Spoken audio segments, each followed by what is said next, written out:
Al-Fatihah.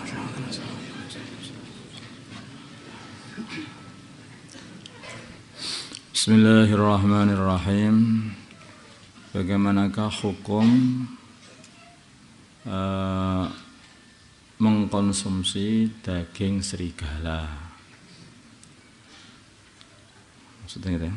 Ya, jawab, hukum mengkonsumsi daging serigala adalah haram. Adapun hewannya dihukumi suci. Jadi serigala itu digolongkan kayak kucing begitu. Bukan seperti anjing, tapi seperti kucing. Haram tapi bukan najis, apa itu hewannya. Serigala ini hewannya agak besar. Ada yang mirip serigala tapi agak kecil sedikit. Namanya rubah. Serigala ini dalam bahasa Arab namanya sa'lab. Sedangkan rubah itu apa? Sa'lab itu yang rubah. Sedangkan serigala yang dhi'b. Dhi'b itu serigala yang gede itu, yang agak gede. Sedangkan rubah yang kecil itu, atau dalam bahasa Inggrisnya fox ya. Itu malah halal kayak kambing gitu. Di antara binatang yang menggigit tetapi halal, di antara lagi ya dobok. Itu yang hiena itu halal itu, tapi di sini nggak ada. Masalah mencabut jenggot, ini nggak tahu kok ada pertanyaan makan serigala, memangnya pengen ada yang mau makan. Ini mana? Hukum saya. Jadi kalau kamu ngingu serigala itu ya tidak seperti anjing itu, nanti bisa dibelai-belai apa gitu berarti. Tapi saya kira itu binatang ya itu buas, jadi mungkin liar juga. Wallahu a'lam. Masalah mencabut jenggot. Nanti hari ini ada orang-orang yang tidak mau tua, terutama yang merasa muda itu jenggot-jenggotnya dicabuti, terus dicukur, cabut, cukur, cabut. Ya, orang seperti ini kelihatannya banyak tertipu. Tahu-tahu sudah batuk-batuk, sakit-sakit. Loh, kenapa batuk-batuk sakit? Aku masih muda. Loh, kamu sudah 60 tahun. Sudah 70 tahun. Loh, aku belum punya jenggot. Jenggotnya sudah kamu cabuti, ya kamu nggak merasa tua, akhirnya nggak ada kesiapan. Jenggot itu kebanggaan laki-laki. Laki-laki itu berjenggot, perempuan tidak berjenggot. Nanti tambah gagah. Tapi sekarang itu ketika orang-orang Islam sama banyak yang berjenggot, orang-orang kafir sama berjenggot juga. Ikut-ikutan juga. Ternyata umat Islam selalu jadi inspirasinya orang-orang kafir itu. Orang Islam jenggot, pengen jenggotan. Coba lihat itu, jenggot-jenggot, mana-mana jenggot. Makanya orang Islam itu yang bangga diri, jangan malah ikut orang kafir. Mereka itu melihat kita kok. Agar terlihat lebih muda lagi, banyak anak-anak muda atau bahkan orang yang sudah dewasa, bahkan tua pun, mereka mencabut jenggotnya biar tampak muda. Bagaimana hukum mencabut jenggot? Jawabnya adalah khilaf. Menurut nasnya Imam Syafi'i, hukumnya adalah haram. Mencabut dan mencukur ya. Kita mencukur ini adalah haram. Tapi menurut Ashabul Syafi'i hukumnya adalah makruh. Jadi enggak ada yang mengatakan mubah. Kadang-kadang itu makruh loh. Alhamdulillah makruh Pak Nola. Gimana kamu itu? Haram itu dilarang, makruh itu tidak disukai. Ya kamu pengen dilarang atau pengen tidak disukai? Kadang-kadang itu masalah sunnah sama makruh ini sangat diremehkan. Wong ndak sunah aja loh. Ndak sunah aja nggak wajib. Kalau makruh ndak makruh aja loh, nggak haram. Jadi orang itu kalau sudah biasa mengamalkan yang makruh, nanti dia itu tidak akan bertahan, akhirnya juga mengamalkan yang haram. Kalau orang itu sudah biasa meninggalkan yang sunnah, tanah sunnah itu bentengnya wajib, bentengnya yang fardu, maka juga akhirnya akan dapat musibah nanti meninggalkan yang wajib. Jadi itu kayak benteng-benteng begitulah dalam aturan agama. Untuk membentengi perkara haram biar tidak kamu amalkan, maka makruh itu kamu jaga. Jangan sampai amalan perkara-perkara makruh. Nanti insya Allah kamu tidak akan mengamalkan perkara haram itu selamanya. Kalau untuk menjaga perkara yang wajib biar kamu bisa istiqomah itu, maka jagalah yang sunnah. Paham insya Allah. Nah, ini perkara penting ini. Masalah mengucapkan selamat Natal. Bagaimana hukum mengucapkan selamat Natal? Satu jawaban saja, haram. Nah, tidak usah ada jawaban yang lain. Karena itu adalah hari rayanya, perayaannya orang-orang yang mengatakan Allah punya anak. Dan itu memperingati kelahiran anaknya Gusti Allah. Gitu ya. Maulid itu. Ya.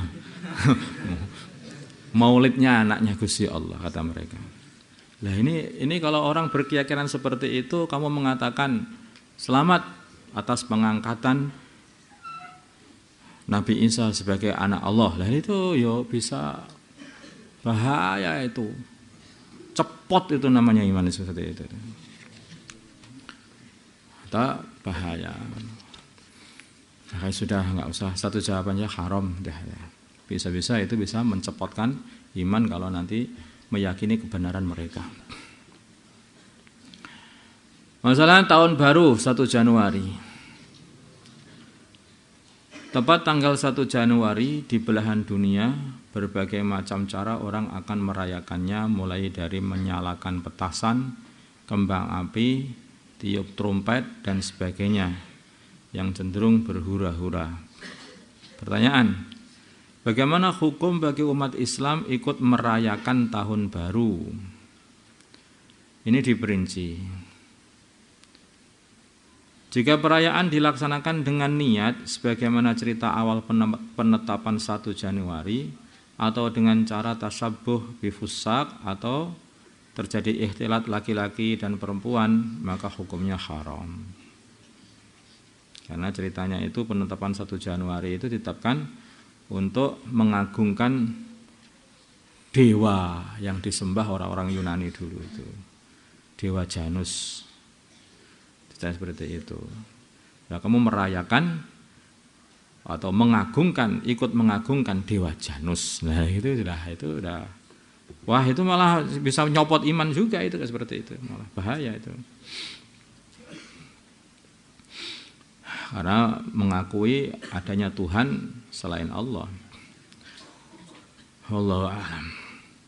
Atau dengan cara tasyabuh dengan orang-orang fasik, meniru-niru perbuatan orang fasik. Nah, ini juga haram.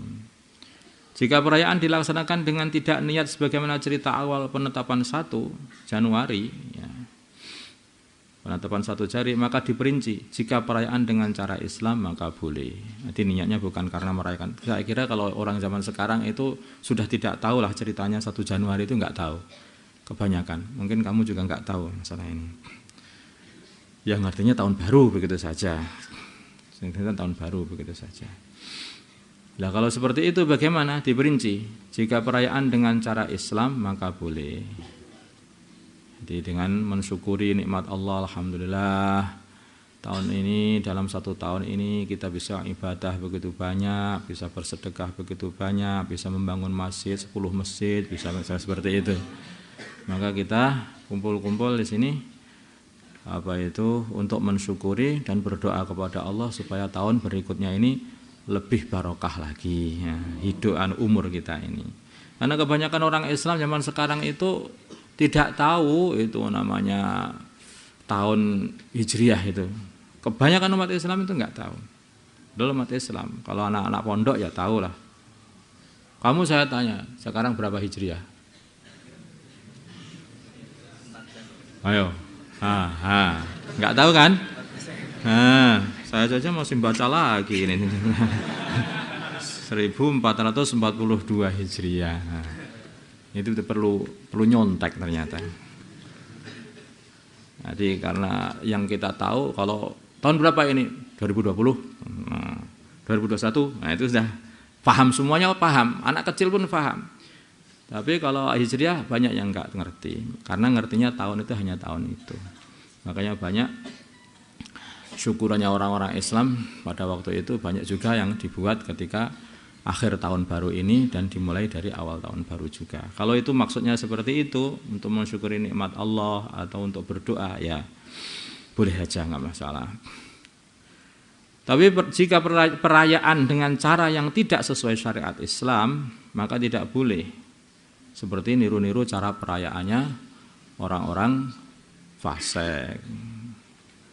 Tuh ya dengan apalah Pak, dengan niup trompet kah atau dengan apa? Trompet itu biasanya orang-orang yang enggak benar yang niup. Iya, saya enggak ngerti itu. Benar apa enggak?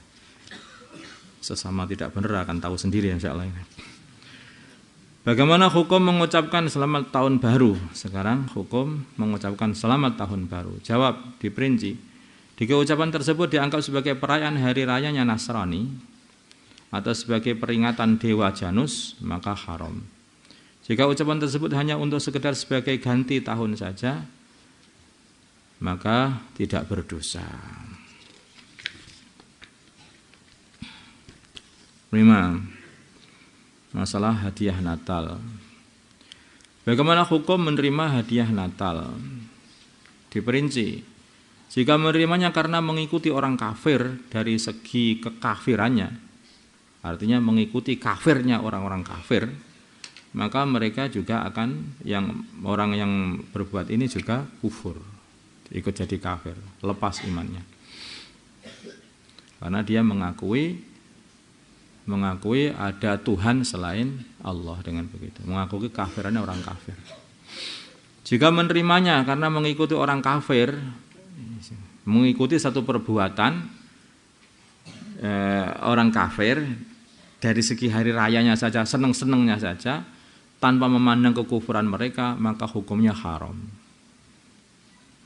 Mengikuti perayaannya mereka, tapi tidak niat untuk mengagungkan atau mengikuti kekafiran, kesyirikan mereka, seperti ikut merayakan lahirnya anaknya Gusti Allah tadi yang diyakini oleh orang kafir tadi.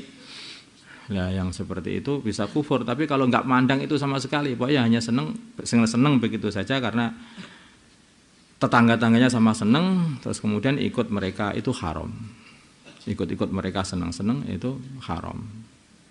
Tanpa melihat tadi lah, atau sudah melihat atau mengakui atau bahkan ikut mengagungkan, itu bisa sampai kepada kufur. Jika tidak niat apapun maka tidak berdosa. Jika tidak niat apapun maka tidak berdosa juga. Tidak niat itu bagaimana? Yes, enggak niat, yes. Dikasih, yes. Oh ya tengkor luwe, sebenarnya tak pangane, dia enggak niat apa-apa, enggak ada apa-apa. Hanya menerima gitu saja. Karena ada sebagian di saudara-saudara kita itu kan hidup di lingkungan orang-orang yang tidak Islam, sehingga mungkin dikasih hadiah apa, ada apa, itu ya kalau tidak niat apapun ya tidak dosa. Tapi kalau ikut meramaikan haram. Tapi kalau ngakui kekafiran mereka bisa kufur.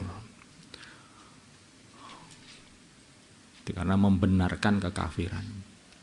Allahumma shalli ala sayyidina Muhammad wa ala sayyidina Muhammad wa ala sayyidina Ibrahim wa ala sayyidina Ibrahim.